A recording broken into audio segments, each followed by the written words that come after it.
Good afternoon, all parents that are online with us.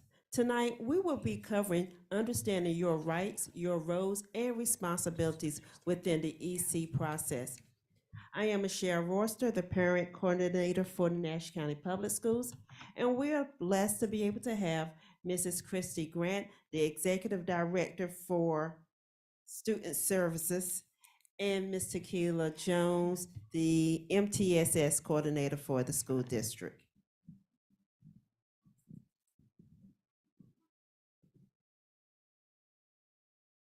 Ready? All right, good evening. We are excited tonight to for you to join us as we talk about understanding your rights, roles, and responsibilities, and not only the EC process, but also the Section 504 process. We want you to gain knowledge and to ask questions and to feel comfortable when you go into the schools, being able to advocate for the needs of your child. Ms. Rachel, will you get the PowerPoint up, please? Thank you very much.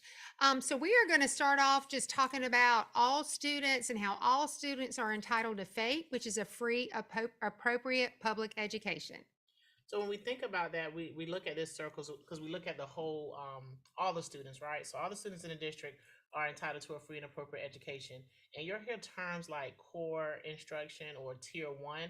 And so that's all the supports we have in the district that every single student will receive. And that's down to curriculum, even our like things like PBIS, our classroom management structures, all those things all students are receiving.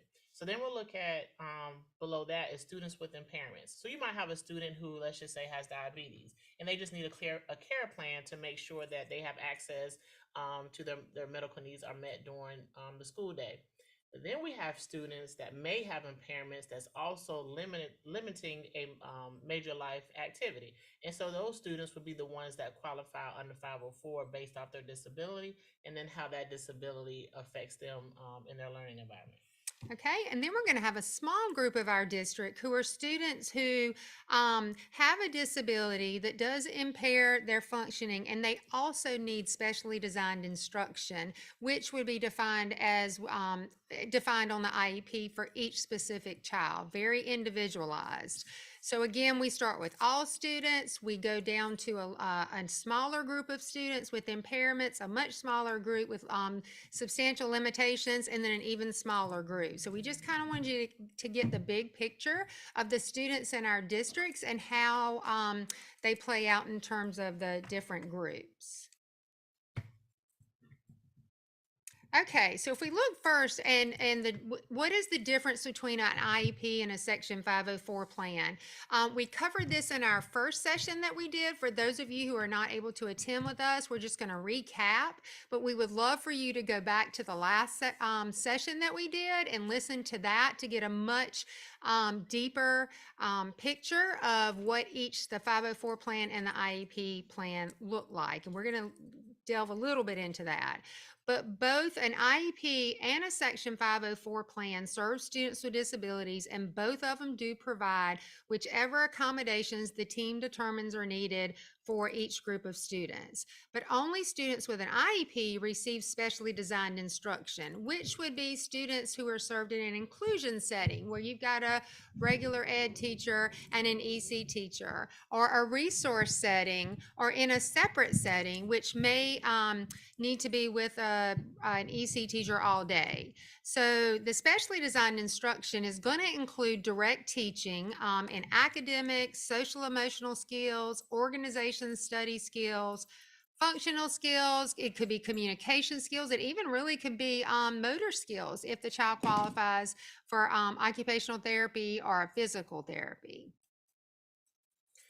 And so our next slide takes us into the point of our presentation today. And so, have you ever left a IEP meeting or a Section 504 meeting, just ask yourself, like, what in the world did I just sign? Like, what happened in this meeting? I'm not really understanding what services my child receives, or I had more questions and I don't know, where to go, who to talk to, and does this IEP really meet my child's needs, or does this 504 really meet my child's needs? So we're going to kind of dig into how you can be an advocate for yourself and your child in these particular meetings.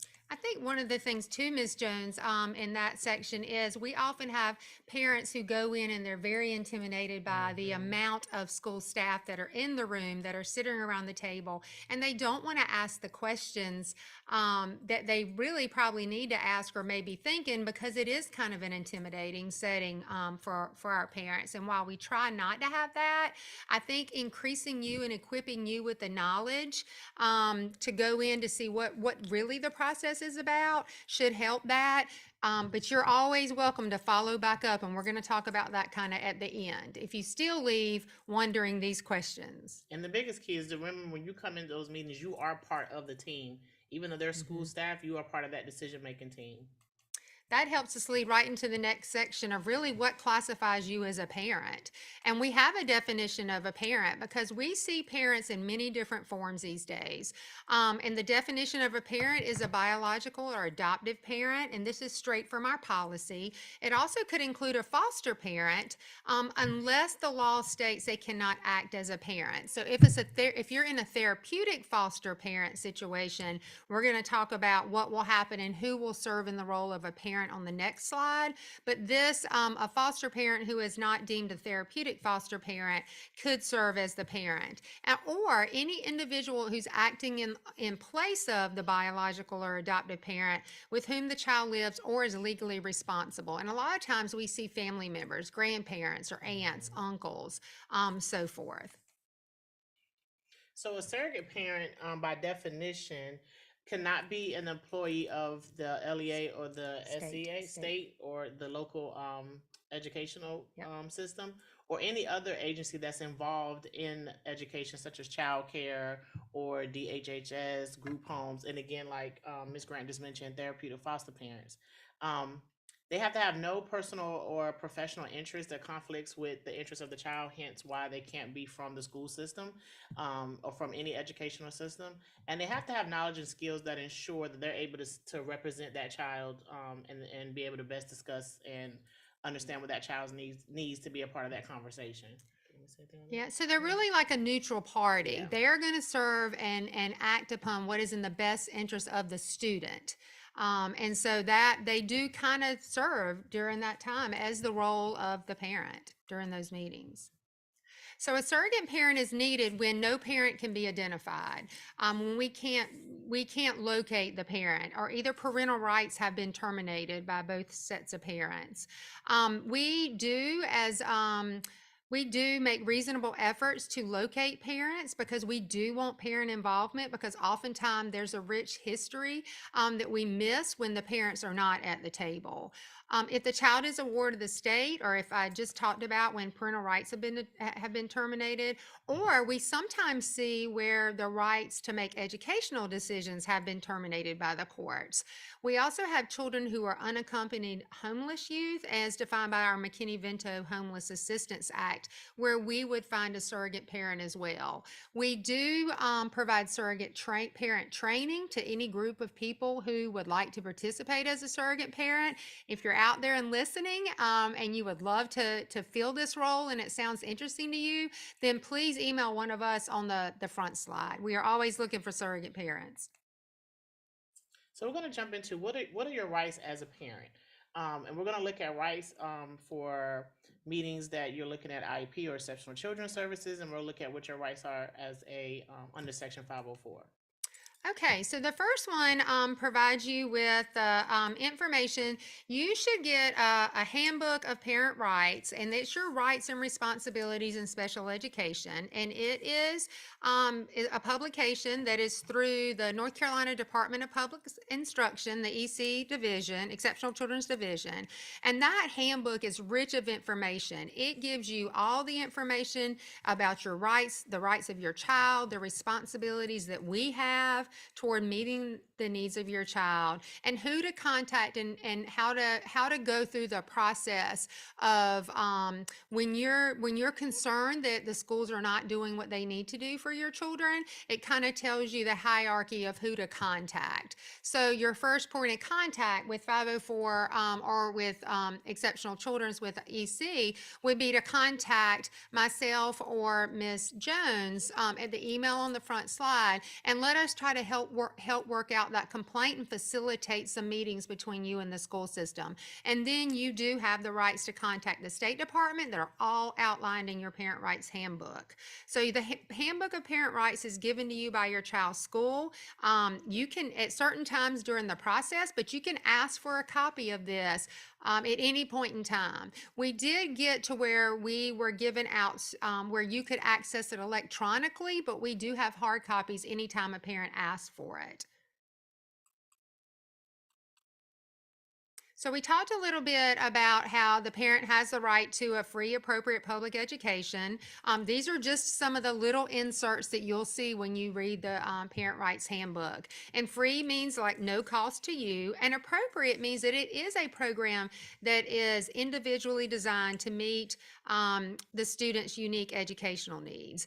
You have a right to request an evaluation if you think your child has an impairment that may require special ed or related services. And you also have the right to be notified in writing, and oftentimes that will be through what we call a prior written notice. Whenever the school proposes to do an evaluation to determine whether your child has a disability, to do a reevaluation, which should occur at a minimum every 3 years, or if there's a proposal for a change in your child's educational placement, such as oftentimes we have children that are for medical reasons have to be in the hospital. And so the team would meet and then determine a home hospital situation so that your child could still continue to receive the services while they're in the home hospital.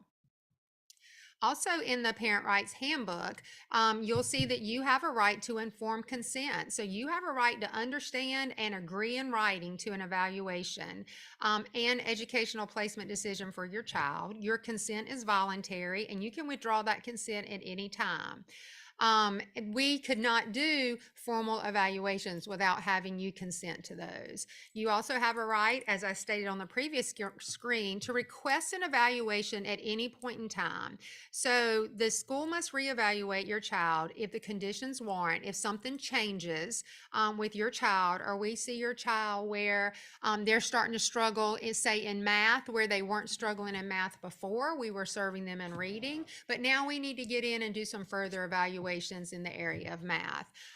If you or your child's teacher requests an evaluation, or the school must reevaluate at least once every 3 years. And again, it's critical for you to be a part of that process because you would have to consent to any evaluations, formal evaluations that took place.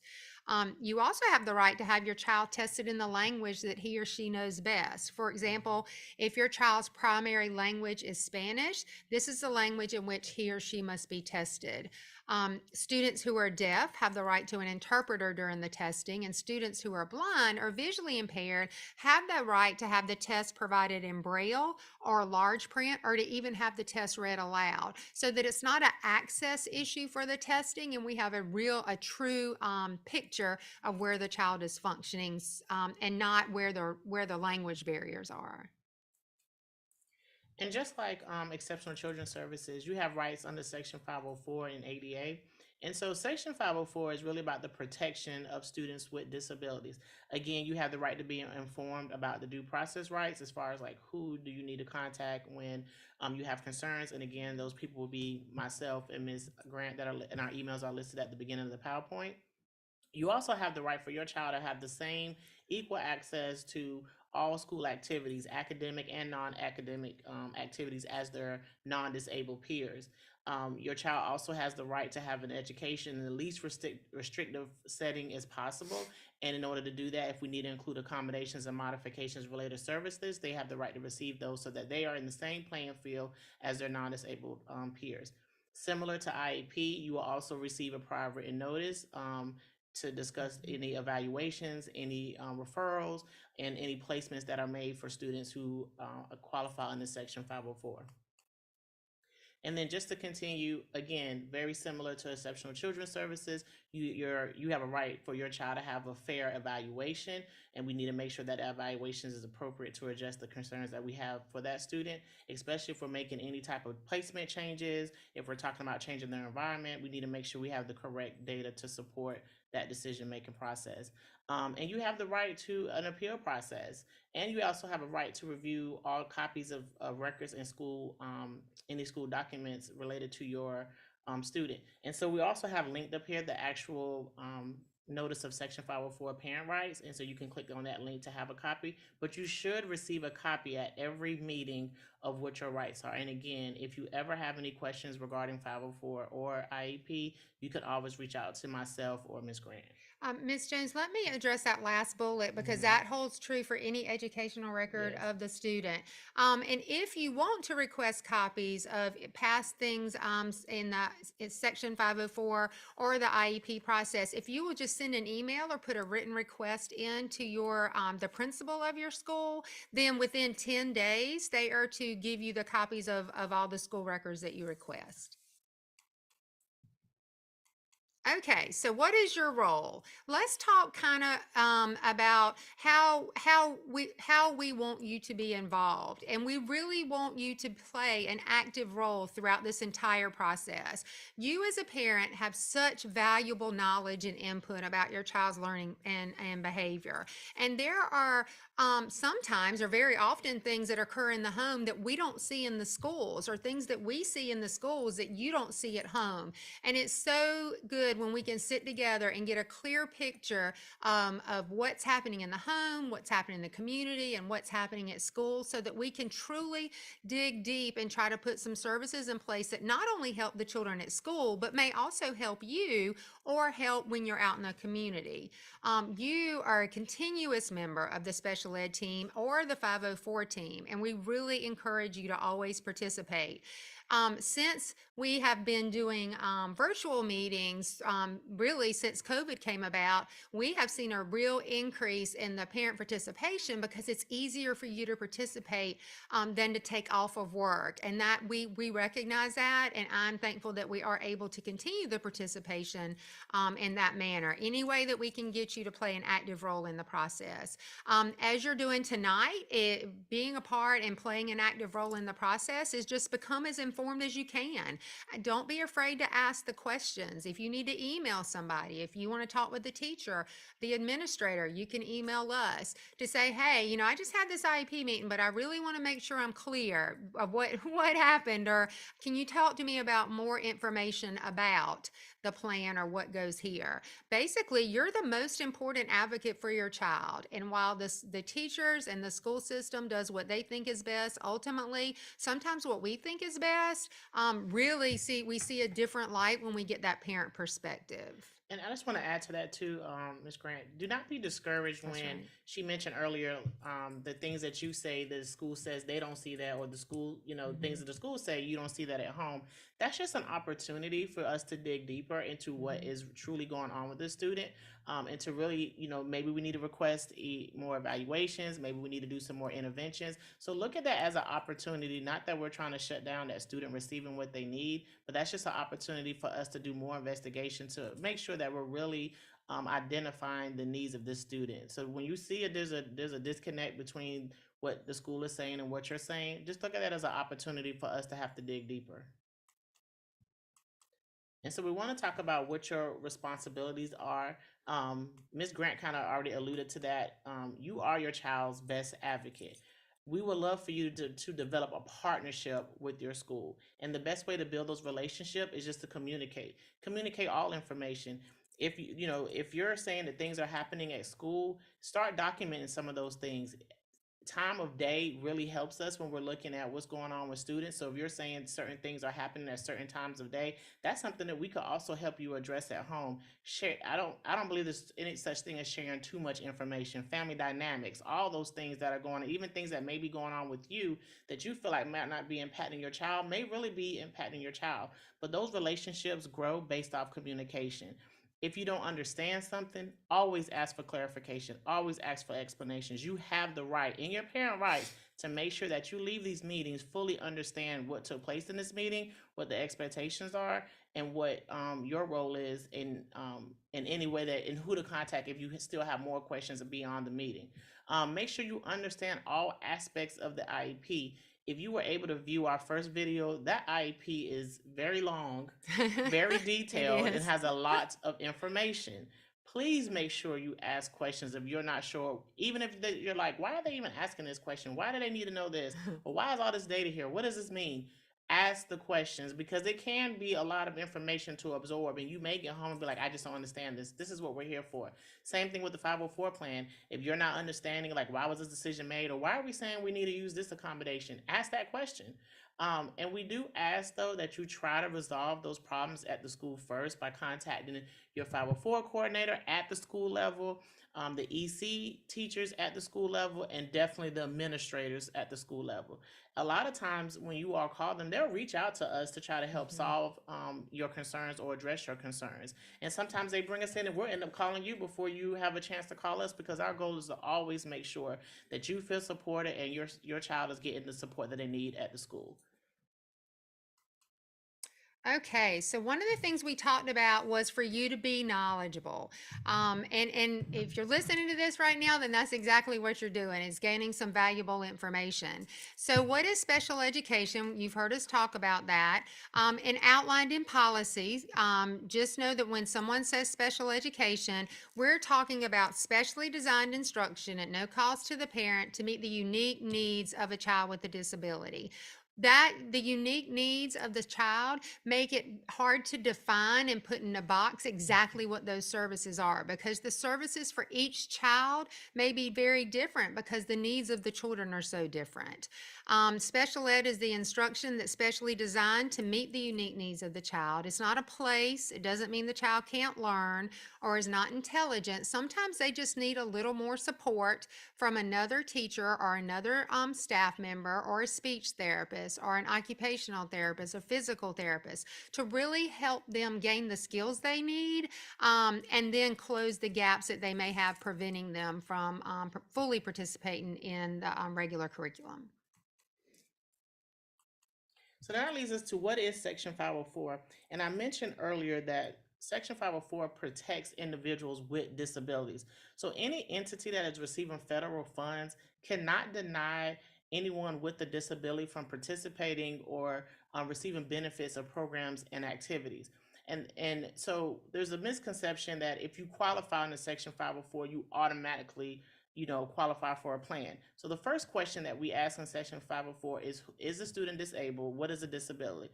So the definition for disabled under section 504 is a student who has a physical or mental impairment. And also, does that substantially limit any major life functions? And if you saw our first video, we went through that sheet. Some of those things may be being able to care for themselves. Some of it may be things like concentrating or being able to interact with peers. We look at things like that, right? And so the first question is, do they even have a disability? Do they have some type of impairment? Yes. So then, yes, they will fall into Section 504 protections. Then you start saying, does a student need some accommodations so they're at the equal playing field of their peers? And that's when you start looking at, is this affecting the student's major life activities, or is this substantially limiting them in any way? So once an IEP team determines that a child qualifies and needs special education, then an IEP or individualized education plan is developed. So the IEP, we're just going to quickly summarize it here. Like Ms. Jones stated, our last session dove really deep and it was really long. So these are just some of the high points.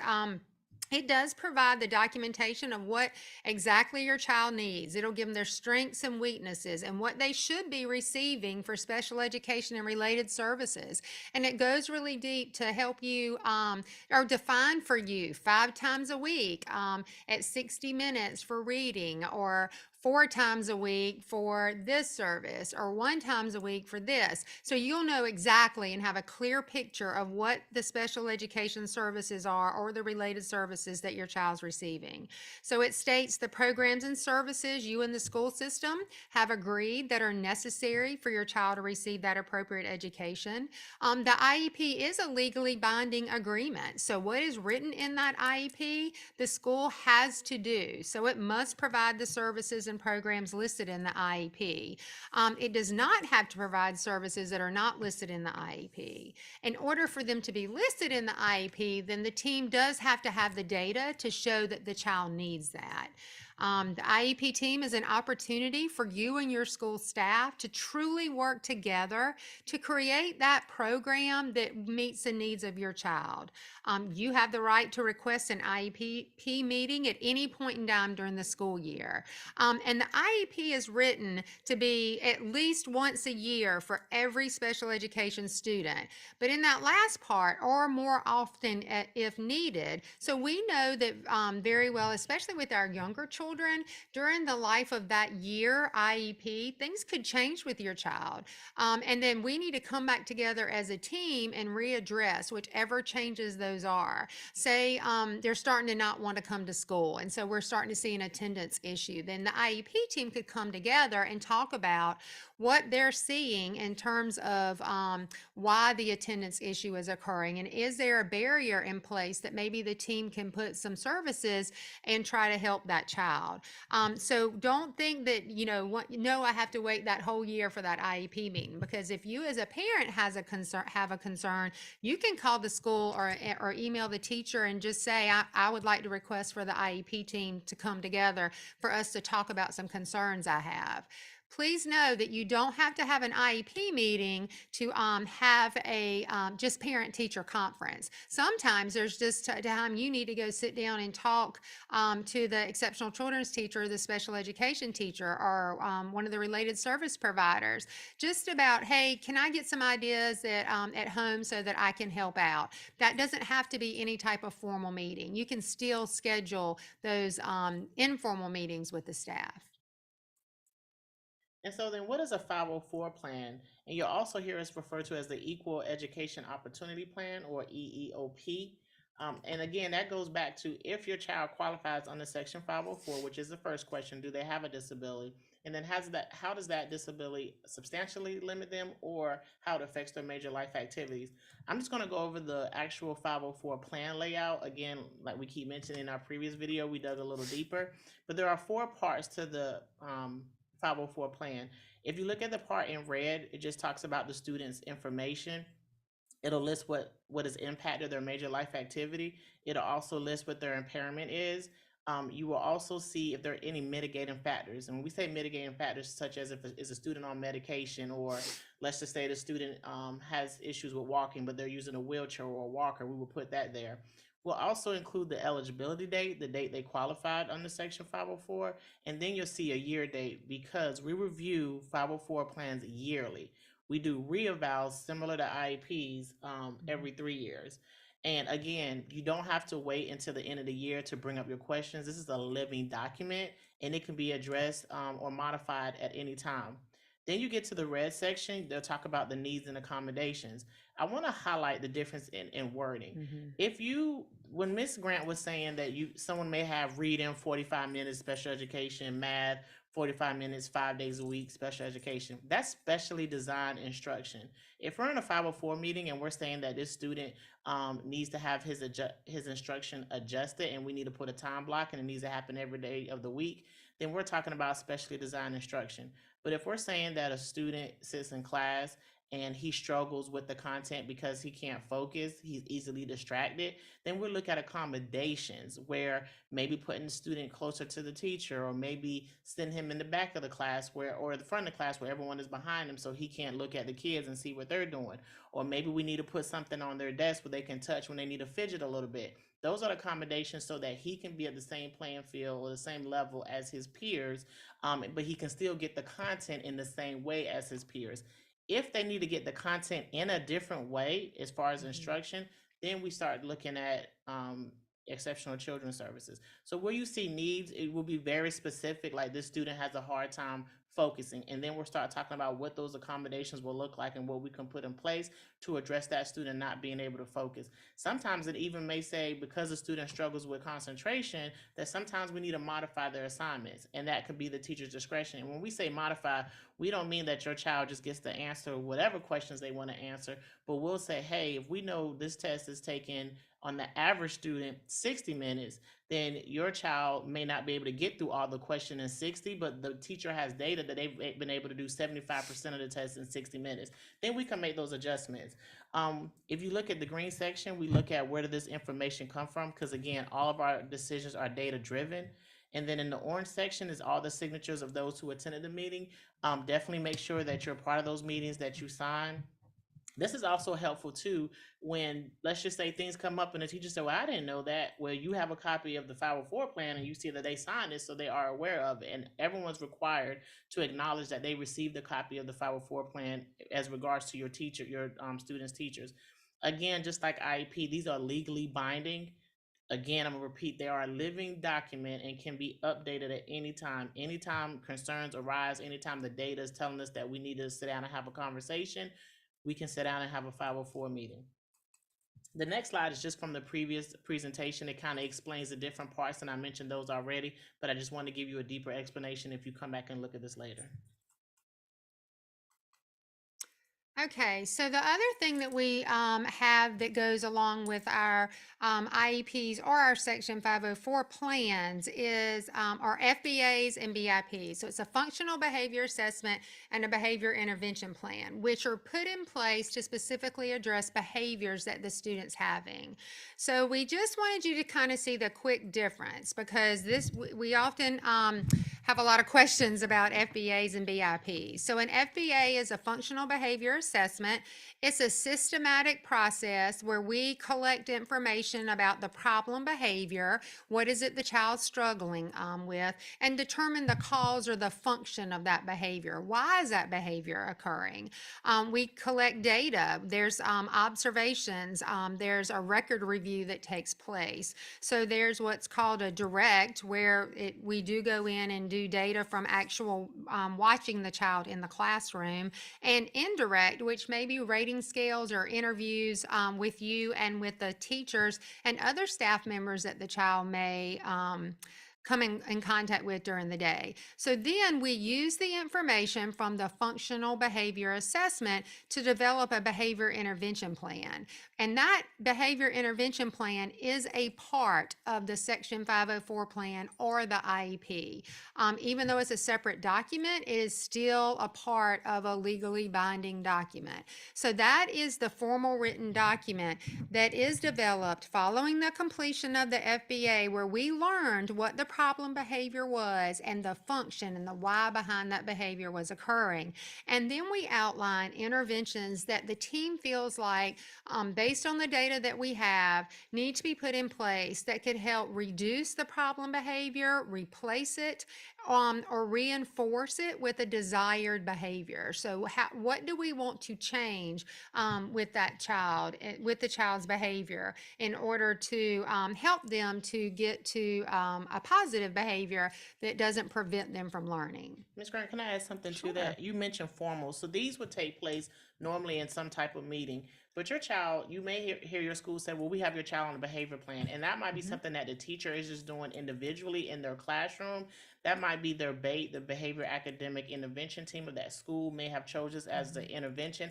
That's a little different from what we're talking about here. This is more formal and will take place, like I said, more with the IEPs or 504s. Or behavior contract. Or behavior contracts. If we're trying Yeah. to collect data, it's a little more formal, but you will hear that interchangeably sometimes with intervention and data collection. Yes, and sometimes either team gets into the meetings and they already have enough data to not have to request observations from a psychologist or from an outside person. So it really just depends on how much data has been collected before it comes to one of those teams. And so Ms. Grant did an excellent job explaining what an FBA is, but the biggest thing I want you to think about is the FBA is really trying to get behind the why. And you'll hear us sometimes say, what's the antecedent, like what happened before the behavior, or what triggered this student. We really have to understand why the student is behaving the way they are. And then also not just what it looks like, because sometimes you can have one behavior, but it's a manifestation, or it comes from something else. And so the FBA is really important in helping us understand the why. And then if we clearly understand the why, then we can look at interventions to reinforce behaviors that we want and try to eliminate those behaviors we would like to get rid of, or those challenging behaviors. And so when should you do an FBA, right?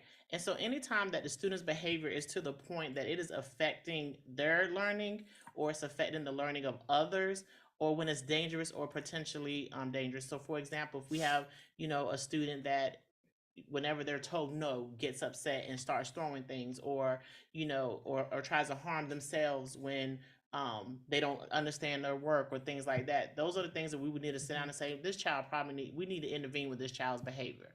And so those are just some of the things that you can look at. Or when they actually, when you're thinking like, my child needs a BIP, these would be some of the reasons why the BIP will come.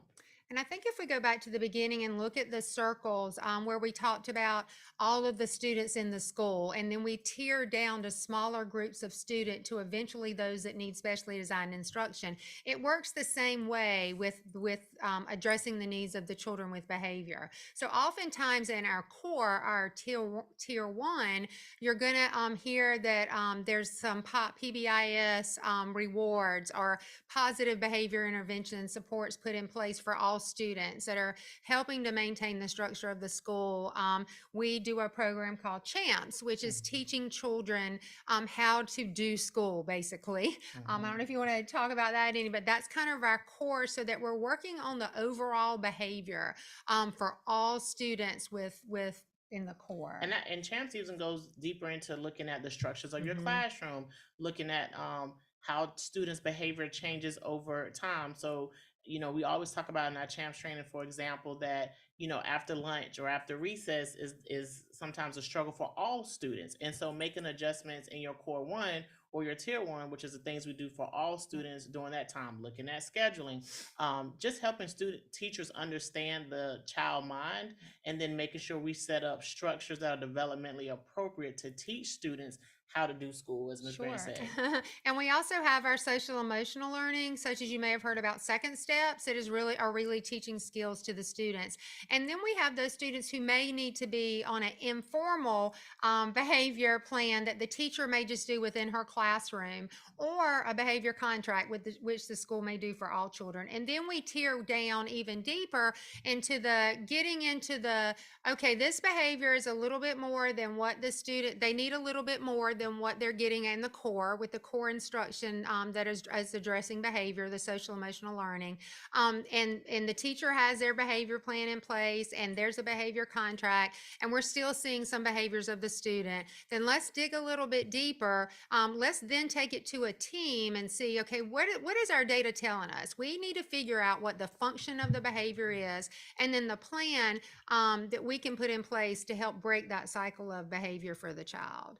Yeah. So one key question that always sticks out to us that we always ask is, compared to their peers. Yep. Compared to their peers, how's the student behaving? Because if they're all after recess just on 10, then that's something we need to look at from a school and a classroom level. It's not just your child, it's every child at the same time, same day, same days of the week having the same issue. Then we address it from a core level. Okay, now we can move on. That's one area we have a lot of questions from parents on. So what additional information do I need, or what additional information do you need? And so we picked out some other areas when we talked about it that we wanted you to be clear that what your rights are as a parent. So with assessments in either the Section 504 plan or the IEP, parent consent's required. You can get outside testing, which is called an independent assessment, and bring it to the school, and either team will accept that assessment and discuss that assessment and consider it when meeting the plan as well. You have the right to review the results in advance of the IEP or 504 meeting, and a lot of our parents don't realize that. So you could say, hey, could I get a copy of the evaluations that we're going to be talking about or that you're going to be bringing to discuss within the eligibility meeting or the IEP meeting, so that I can just really try to absorb it, because sometimes it's a lot of information to sit there for an hour or more and be like, okay, wait a minute now, let me just understand this assessment first, and then let me understand the IEP. And we often find that parents who take that assessment prior to review it and come in asking questions, it is much easier for them to participate and to ask those questions than when they're sitting at the table hearing it for the first time. Um, so I do say that as a parent, a tip would be to request the assessment information. You could put it in writing to them and just ask that. And then remember FERPA, that as of any parent, we have to translate it into the parent language. So if you are a family whose primary language is say Spanish, then that assessment would be translating it in Spanish to come home with you. So we don't want language to be a barrier. We have done everything to even Mandarin Chinese translations before to try to help the parent be able to fully understand the assessment and not have the language as a barrier. So assessments, so as we talked about, are in the child's language or mode. Remember, we talked about if it's a child that is blind or visually impaired, then the assessment would be given in Braille or large print. A variety of tools or strategies are determined. If the child's a disability, what are the contents of the IEP or the 504 plan to let us know what type of assessment is needed. We ensure that every assessment we give are technically sound instruments that do have that have been reviewed to show that they are sound measures of how your child is performing. And those assessments are done by qualified professionals. So we do have our school psychologist. You may have a behavior support specialist who goes in and does the observations. We have social workers and counselors who may help you with the social developmental history. So we do have qualified professionals to address the assessments. And so your child's records are contain all their history, and that helps guide, what their future is gonna look like, right? And so we want you to approach coming to an IEP meeting or preparing for a meeting or preparing for a 504 meeting the same way you would conduct business. So if you were going to rent a house or buy a house, you would probably have a nice little folder with all your documents in it that you needed to make sure that you were able to basically handle your business. Same concept we want you to have when you come to a meeting.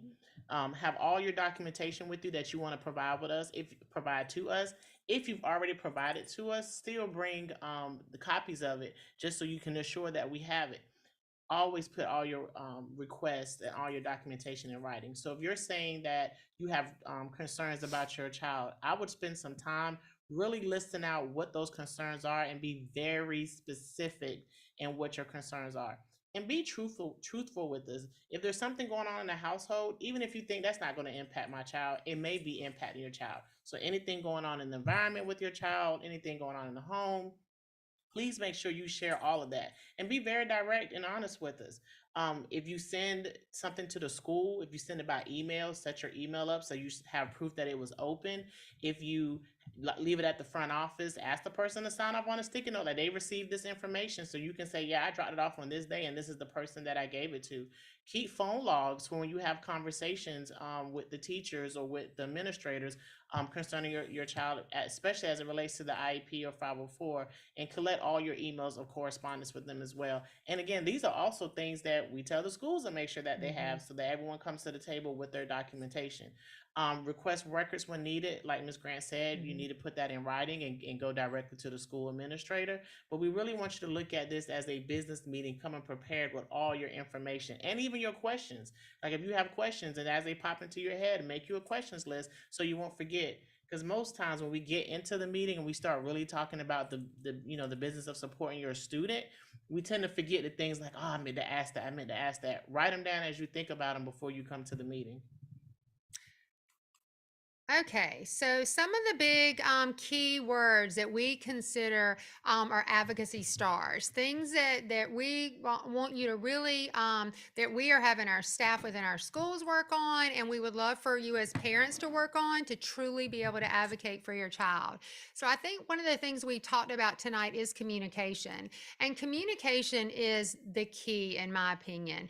Sometimes you have to have the hard conversations, but the hard conversations may lead to putting a fabulous plan in place that truly helps a child. And we always remember it's sometimes hard for the adults to sit in the room and listen to how what's going on with your child. But when Miss Jones talked about just being direct and tell the truth, wouldn't you rather know how your child's truly functioning and how we can help them instead of, oh, everything's great, everything's fine, when you know deep down everything is not? So asking those questions and really leaning on your child's teachers, your child's administrator, the counselors, even anybody that you can to really communicate with and talk to, respond to. If the staff at the school's not responding to you in a manner that you feel is meeting your needs, you're welcome to reach out to one of us. I would definitely reach out to the administrator within the school as well. So the communication piece is just one of my big ones. You want to take another star? I would say teamwork. Again, mentioning just coming to the table with your information, but sometimes you may not always agree. And just look at those disagreements as an opportunity to say, hey, we need to dig deeper. Um, let's really look at what's going on with the student. How can we best serve the student? Use those disagreements. And when I say disagreements, if you're saying one thing about your child and the teacher saying, well, I'm not seeing that, or vice versa, let's take that as an opportunity to say, okay, we may need to go back to the table and collect some more data. And then what would that data look like? Because cooperating and understanding that disagreements can be an opportunity will just lead, in my opinion, to even better and effective communication. And I'm gonna also go with active engagement, being present. Being a part of the meeting. We're virtual now. Yep. We have done meetings virtually. Yep. We try not to do this as often over the phone, but hey, if we can get you on the phone and this is the best way for you on your lunch break to be able to come to this meeting, we want you to be a part of that meeting. So just being present and being involved in these meetings and in these conversations is essential. And I think just doing all these things just grows your relationships with the school. Sure. And sometimes it is really difficult, especially when you've got a two-parent home and both parents are working. And we've got some parents that work 2 and 3 jobs, and it is really hard. And we do recognize that. You could still play an active role in the involvement of your child's processes and plans whenever you have a day off, or you, hey, I've got 30 minutes right here. Do you mind reviewing with me again what it is that the team determined and what needs to happen? So even if it's in little spurts, we recognize that sometimes the families are doing everything they can and the best they can, and just be as active as you can. Showing up to the school, going to the parent nights, just truly shows too that shows your child that you have a vested interest in school and what's going on there as well. And I'm going to jump on the last star, which is relationships. And I think if you truly work as a team and you have that open communication and that active engagement, you're gonna have the relationships there. And having those relationships where you trust one another to do whatever is in the best interest of the child, putting aside what the teacher wants or thinks, or what the parent wants or thinks, and putting the child at the center of all your decisions, really keeps those strong relationships in place. So I really think it's hard to leave one advocacy star out. It really takes all 4 of these to really be a good advocate for your child. Okay, so as we come to the end, we did want to leave you with some parent resources. In North Carolina, we do have the ECAC, which is the Exceptional Children's Assistance Center. We will get this PowerPoint out to our counselors and to our staff so that they can send it out to you through rooms, and then you will have the links. Each one of these is linked so you can see. Some of you are already aware of ECAC, and sometimes if you just have a question and you just want to say, hey, I think I want to ask somebody else beside the school system. That's perfectly fine. And you will have the information for ECAC within your parent rights handbook, which is the link for at the bottom, which is the North Carolina Department of Public Instruction Exceptional Children's Division. That will take you to the parent rights handbook, and the information and contact information from them as well as ECAC is within that parent rights handbook. We also have a link here, the Parent and Educator Resource Guide to Section 504 in public elementary and secondary schools. This is a booklet that will provide you to be able to answer some frequently asked questions and things of that nature to talk about policies, the actual requirements for under Section 504. A lot of the things we kind of talked about, you will find this and more in this handbook. And we really think that coming together is the beginning, keeping together is progress, but truly working together is success. And that is a quote with Henry Ford that we really see is key to developing a strong plan for your child and for our students to really get the best out of the education that they're being given. So are there any questions? At this time, if you have any questions, please feel free to put it in the chat or you can put it on the YouTube channel. We are monitoring.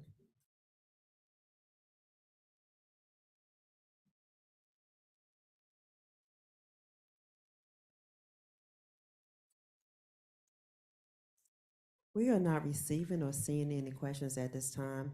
As has been previously stated, remember that you can feel free to contact Mrs. Grant or Mrs. Jones, as well as your child's EC teacher and your school administrators. If you have any questions regarding your child's IEP or 504s, remember you are your child's first advocate. They're always advocate, and we want to make sure that you're empowered because we are a team and we realize we want the best for your child. But in order to get that, we need all parties involved, and you are a main party to this process.